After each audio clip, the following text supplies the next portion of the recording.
Welcome to another episode of the Maller Notes podcast. Very happy to have you here again because today we have a very important and nice topic to discuss that is simplicity. How simple are you on the things that you're executing over your day?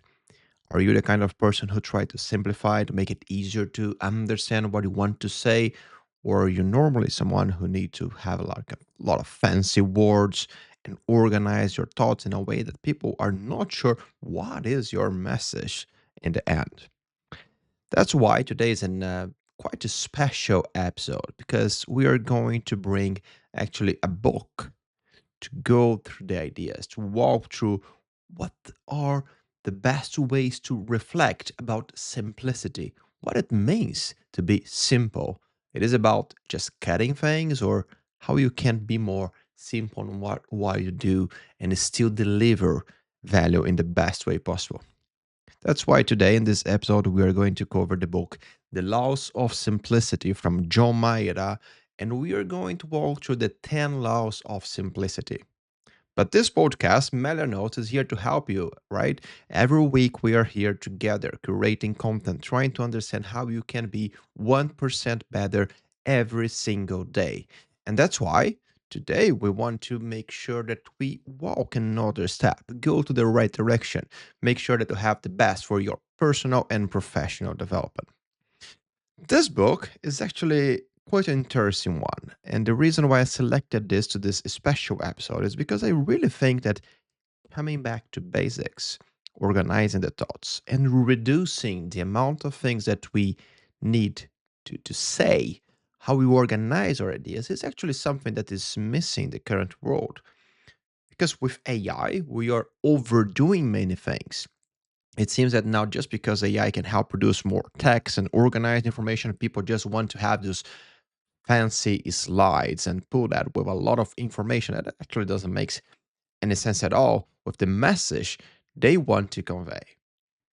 And in this book, it's interesting because the author brings the idea, John Maeda brings the idea that being simple is not about just saying less, but it's actually saying the right things or working on the right things, putting your energy on the right things.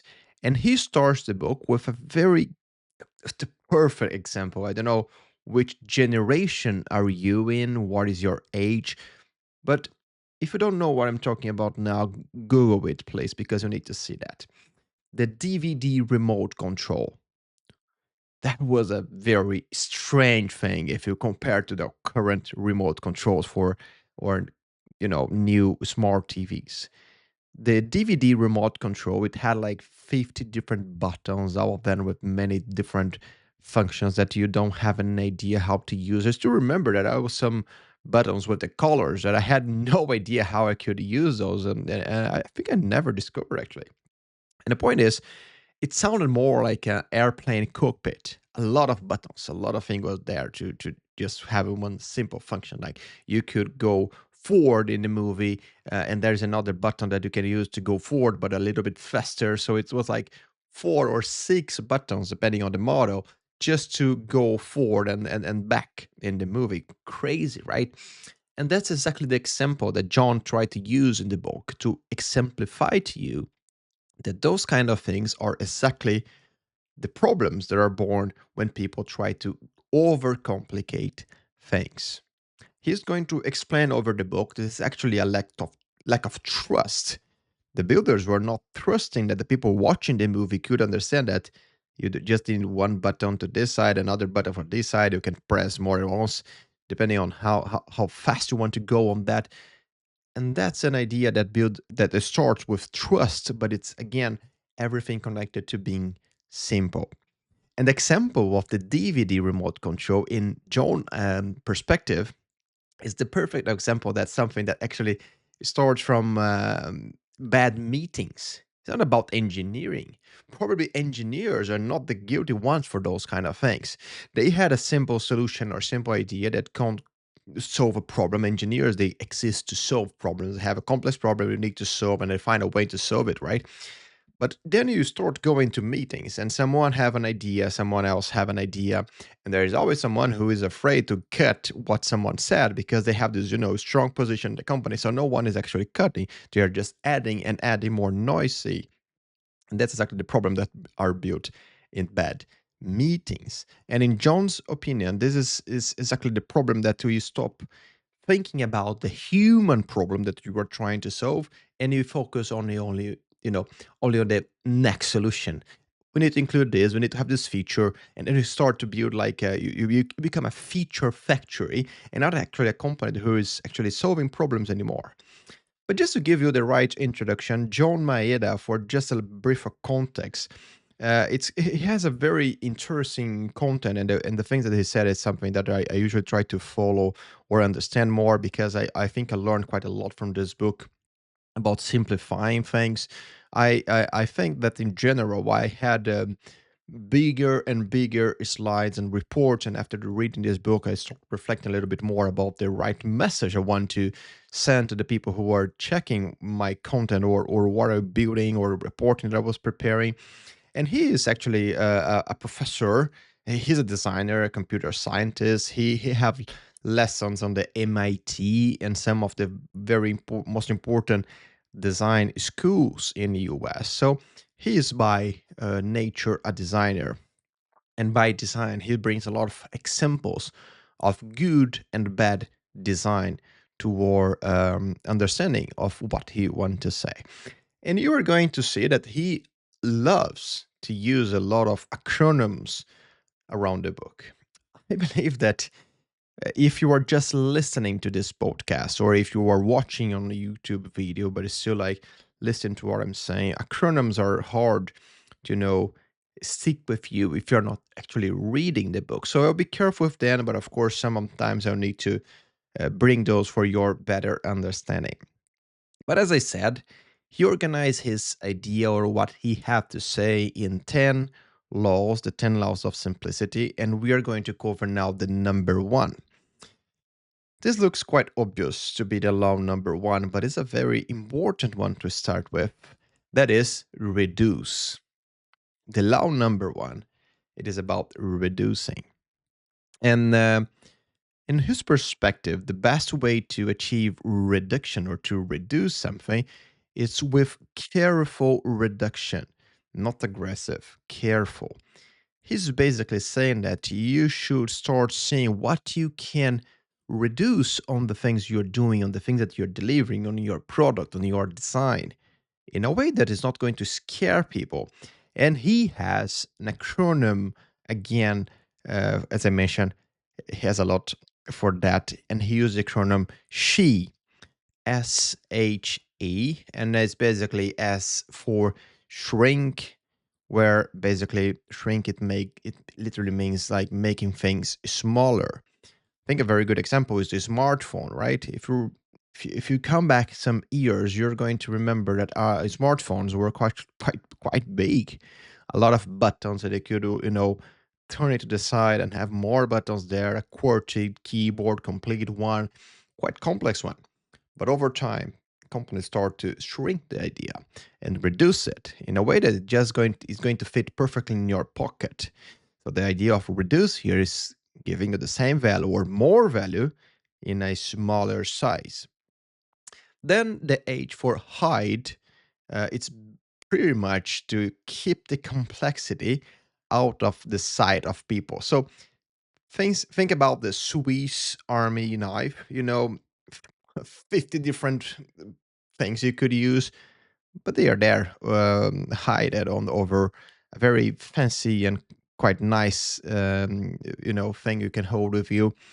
And that's an example of something that you can hold or hide inside your product in a way that you're still delivering the value, but you don't need to overcomplicate things from a visual perspective. The smartphone could actually be another good example because you remove the buttons, but the features, the things that you have to deliver the value and ensure that you are getting what is needed from your product for your customer, of course, this is still there. And finally, he's going to have E for embody, which is literally make sure that you embody, you prepare the quality to be there in your product, even though you are reducing the complexity over that.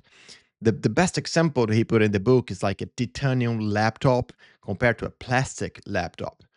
Probably both will handle quite well, same tasks, same performance, but you can see the quality in one and not see the same quality in another one, right? So that is pretty much the idea of reducing. You reduce what you deliver while you still deliver more quality, more value, or more perceived value to your customer and to the people around you. The law number two is for organize. Organize is, of course, a quite, I would say, simple one to understand. To be honest, that chapter in that law was quite a quick one to me to read because it's the basic idea of taking everything that you have around you. Maybe it could be, I don't know, your task list, everything you have to do, and organize that in a way that it's more simple to actually execute. Do you know exactly what you have to get done today and tomorrow and the next week? That is the idea of organizing his book. And to organize, it basically gives the idea of that you should, to everything that you have to do, you need to start by sorting and then labeling, integrating, and prioritizing it.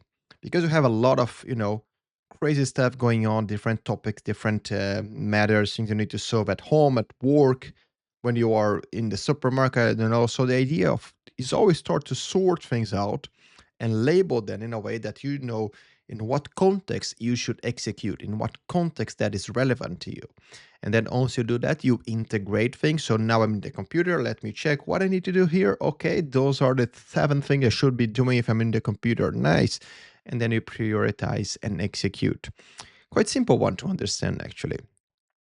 The law number three, it's about time. And he has some very interesting reflections about the perception of time. Because here he starts talking on simplifying more and more from the perspective of who is receiving the information or who is perceiving the value that you're delivering. If you go to a meeting, 1 hour meeting, and you just go, over talk and over bring information that are not needed for the person on the other side of the room, you're not respecting their time. And if you're not respecting their time and their perception of the time you are using, you're executing things with them, it's very hard that they will also respect your time and what you deliver on that. And even your message, what you expect from them, will be more turbulent just because you're not respecting a very important asset that everyone has that are their time. And he has a very good example that sometimes you cannot reduce the time of something, but maybe we can, in his words, hide it a little bit. And he has some very good examples, like the download bar. The things that you see sometimes in the phone is like a funnel that is loading depending on the time of the download or how much time you have remaining for installation of the app. So all those things, they change your perception of the time. You know you're waiting, but you know exactly what is happening, when, how long it should still be running. And that is the same that he recommends about simplifying things or making things simple, making sure that if you cannot reduce the time that someone is going to be doing something, you can at least improve their perception of the time. The same goes to people in a waiting room. Research shows that people who are in a more calm, relaxed waiting room, they don't see the time that goes by in the same way that someone is more like stressed, just waiting, maybe standing and waiting for something to get done or for the doctor to call for that. So the perception of time is something that you can manage. And many people or many companies who create new products, software or other things, they take that in consideration. Think about the time you open Netflix and you see that something is loading, or you're loading a movie to watch, or you're rating your smartphone to change something or to update the software. The perception of time is something that designers take in consideration to make sure that you don't understand that you're just wasting your time waiting for something, but it's clear to you how long it will be and what needs to get done in the next second, the next minute. That's the idea. Then finally, law number 4, and this one is it's one where I start connecting things more to my work when I read this book. It is about learning.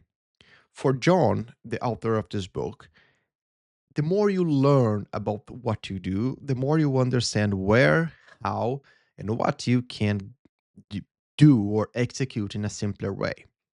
I will give you my example. Working with project management and leading teams, there are many things that are very specific and more technical. So the framework that we are using, the ways of working that we are using to execute the project, the tools that you use to manage the risks, to manage the communication, to calculate and manage the budget, the money of the project, to execute around the stakeholders management, how you are going to control the quality of what you're delivering, the timeline, everything.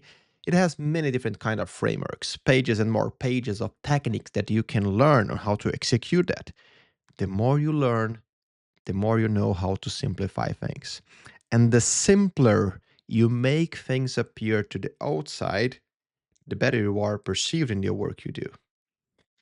I like to make things make people think that everything that I'm doing is just simple.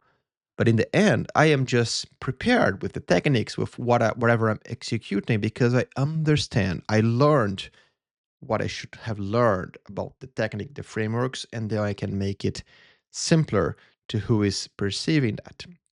And to learn in a good way, he has this framework, another acronym, that is the acronym for BRAIN. B for basics first. Start with the foundations. Learn the most basic things for anything. Can go for air in the repeat. So you're going to repeat until it becomes automatic. You need to repeat and over again, so things can be understand completely. Internalize in your brain a good way.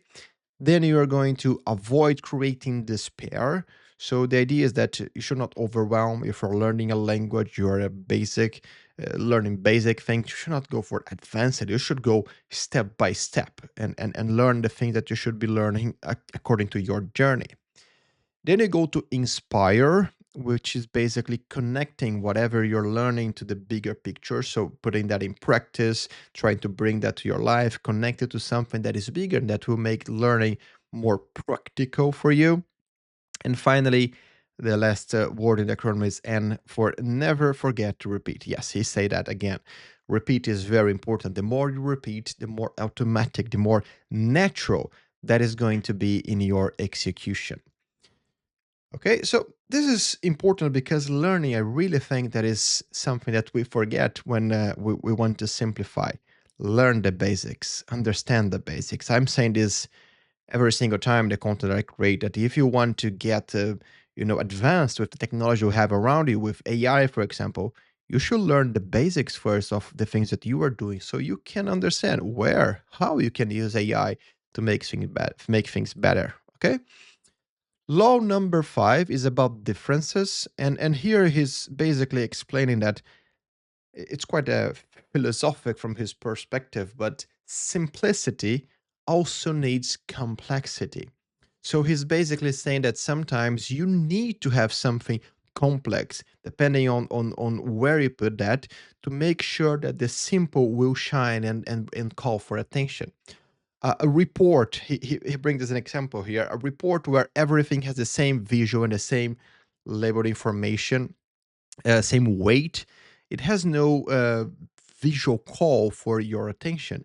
But if you have simple things here that call attention first, and then have a more complex information here and there, but complementary to each other, they are going to show the difference and call the attention to what is simple without losing the need for more information when that is necessary, or you need to use that. And that's why it's so connected to law number 6. Actually, reading the book, law number 5 and 6 were super connected to me. That is almost one law, because law number 6 is about context.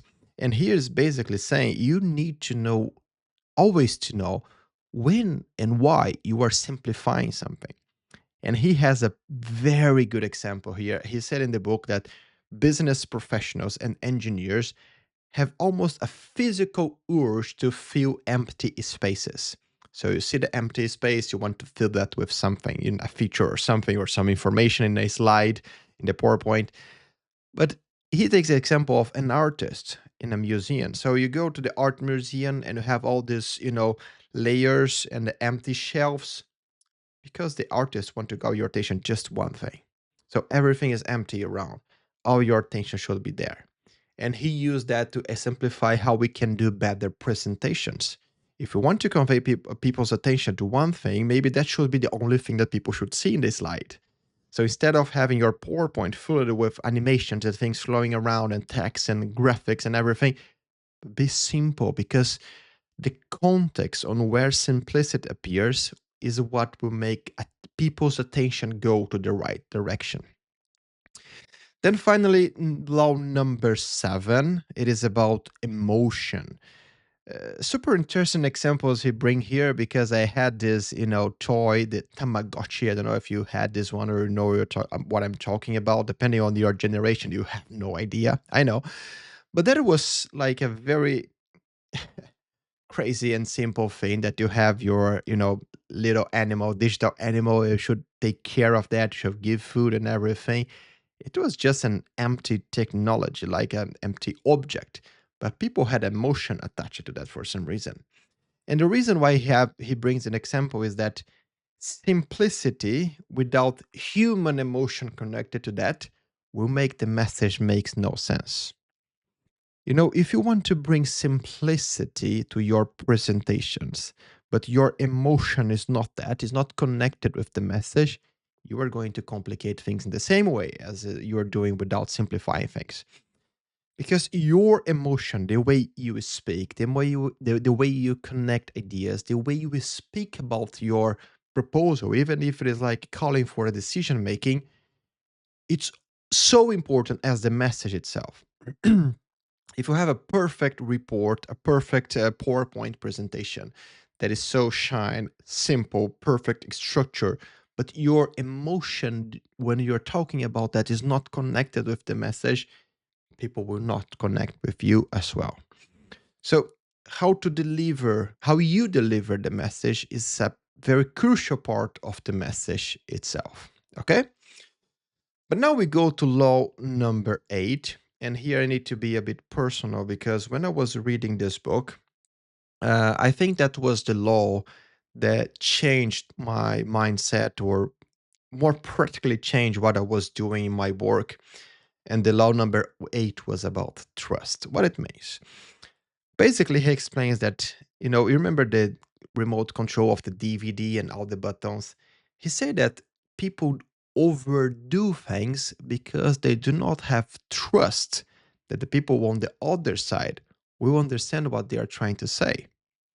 So the smartphones with a lot of buttons were basically because companies were afraid that people would not know what to do without the buttons. In slides filled with a lot of information, context, graphics, history of the things, it's also because it's also having a lot of information and heavy information, because you start thinking that people who are going to see that do not have capacity to understand the final message without all this context. So everything is about trust. Actually, for John Maeda, simplicity only works with trust. If you want to simplify things and you don't trust on people on the other side, you are going to have problems with your message.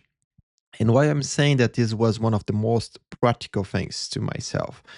When I read this book, I was preparing, I still remember that, I was preparing a very important project presentation about the big budget problem we were having in the project.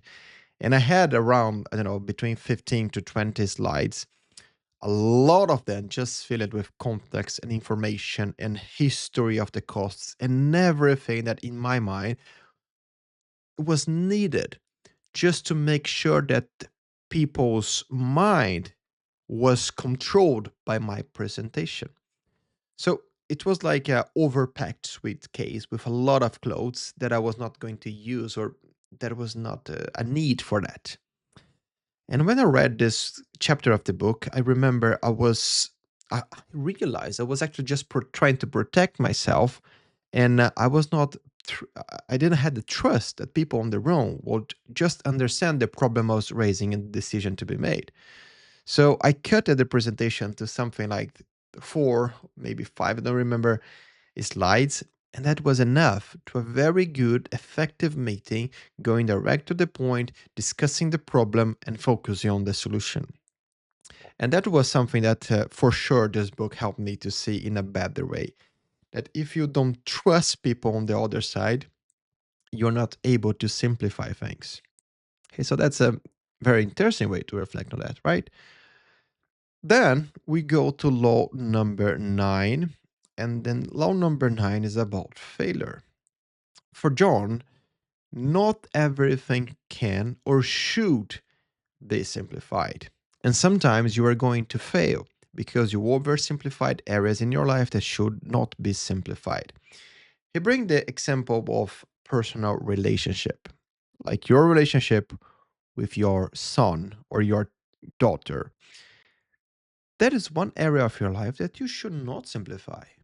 You should for sure have a lot of the needed complexity on that, because it's an area that you should go deep. You should go really deep to understand the person on the other side and make sure that you have a connection.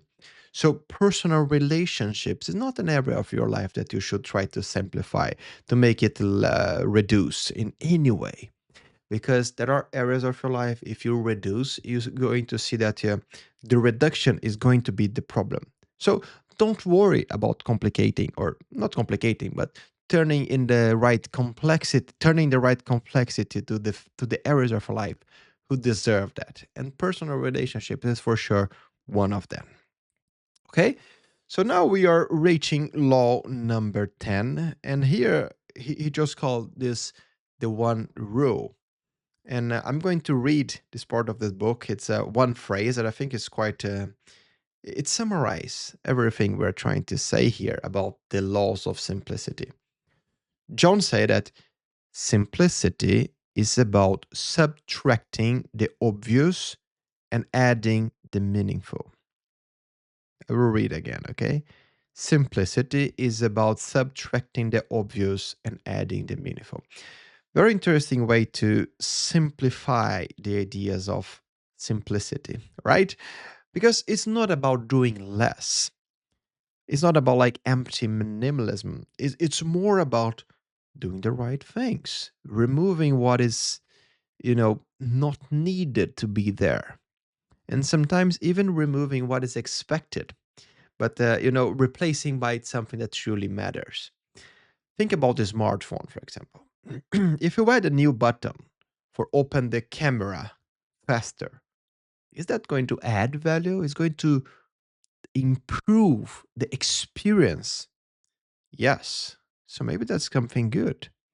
That's not complexity. That is perceived value. But having tons of buttons there that just overcomplicate the work for people using that is just bad design. And the same goes to everything we do in our life. The presentations we have, actually, good comment on presentation. I mentioned a few times the slides because this is where I think I apply the most lessons on this book. When I'm doing a presentation, when I'm preparing a content for a meeting, when I'm preparing a report, I now always thinking like where I'm overcomplicating things, where I'm putting more words that are not actually needed for the message I want to convey with this. And this is something that helped me to reflect more today on also how I prepare my content.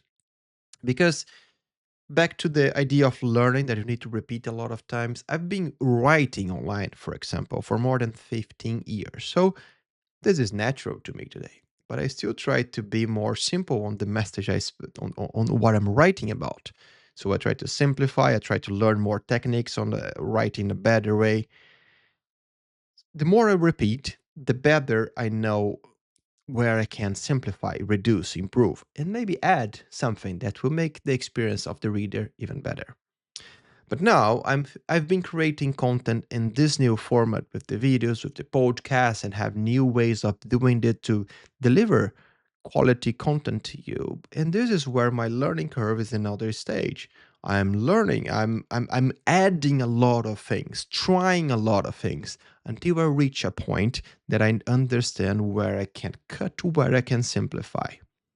So I can see myself in two different areas of my life, still in content creation, but two different ways of doing that. That my learning curve in one of them allow me to know exactly how I can simplify, make things better. And another area that I'm just a learner, adding and adding more things, and slowly start to see how I can do this in a better way every single day. Because this is the purpose of this podcast, that together we can walk and be 1% better every single day. We are here because there are so many things happening around the world that are impacting the way you lead your teams, you manage your business, and that you control and organize yourself for your career. And we want to understand why things are happening in that area in technology or something that should affect what I'm doing right now. What should I learn with that? But it's a lot of content every single day that we see in our inboxes, right? That's why we have this moment to reflect together on what matters. Creating content that makes difference to our professional and personal development.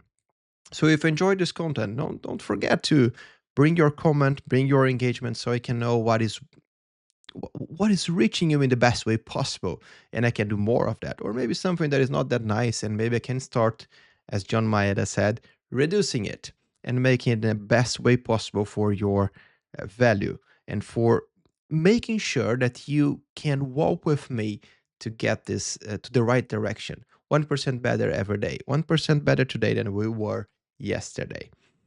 Remember, as John Maeda said, there are areas of our life that we should not simplify. Your relationships, the way you connect with your family. Don't try to simplify that too much, okay? Leave that with the best, in the best way possible, with all your emotion, all your connections. And make sure that in all the areas of your life, the content you get to consume, what you learn, your work, your presentations, maybe you can start seeing more opportunities to simplify and get things done in the best way possible. Okay? Just one last thing to you to reflect. It's just a question that I have with myself, and I think it's good if you could reflect a little bit also after this. So maybe you can go for a walk and think about that. In your job, on what you do professionally, what is one thing that you understand you could subtract, reduce, or as John Maeda said, reduce the friction and maybe increase the value, the perception of the value for your work?